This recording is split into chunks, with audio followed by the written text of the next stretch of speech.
For years, some online commentators and reaction channels have attempted to portray country rap, sometimes called hick-hop or rural hip-hop, as a recent gimmick or manufactured trend. However, music historians and longtime fans of Southern hip-hop argue that the fusion of country themes, rural storytelling, and rap music has existed for decades and evolved naturally through independent music scenes across America. The overlap between country music and hip-hop can be traced back much further than many critics acknowledge.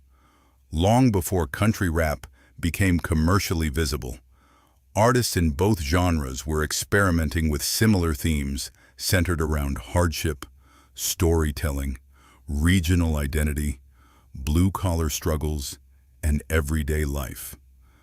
Music scholars often point to early talking blues styles in country music as one of the earliest forms of rhythmic spoken storytelling that mirrored later rap cadences.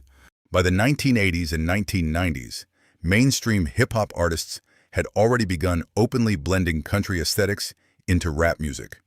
Sir Mix-a-Lot released Square Dance Rap in 1985, while Kool Moe Dee experimented with country themes on Wild Wild West in 1987.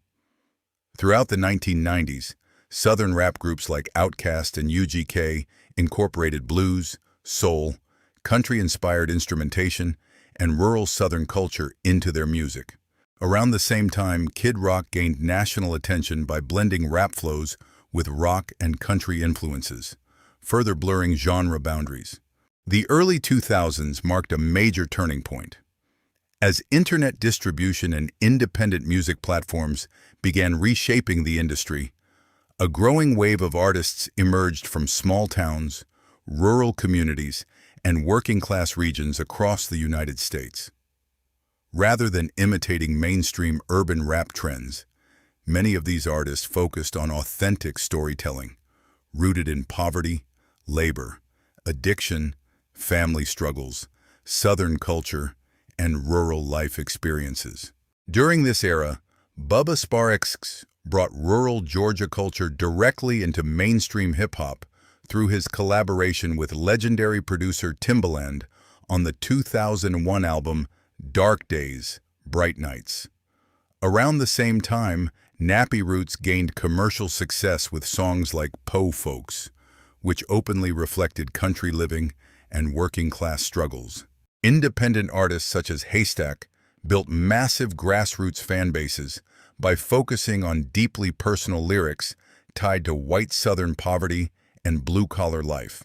The underground movement expanded rapidly during the MySpace and early digital music era.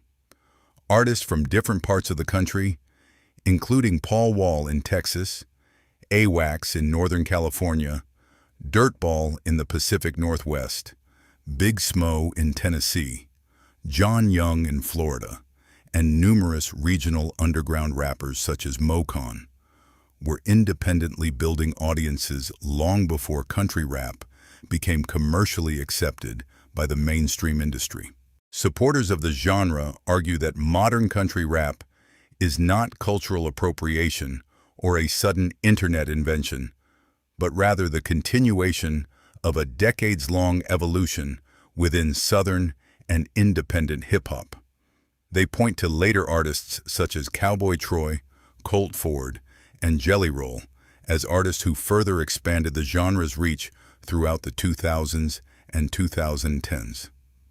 More recently, massive crossover hits like Old Town Road by Lil Nas X and a bar song, Tipsy, by Shaboozey, have introduced country hip-hop fusion to an even broader global audience. While debates around the genre continue online, longtime fans and independent artists maintain that the roots of country rap were built gradually through years of underground experimentation, regional storytelling, internet-era independence, and the blending of Southern musical traditions that existed long before the genre entered mainstream conversation.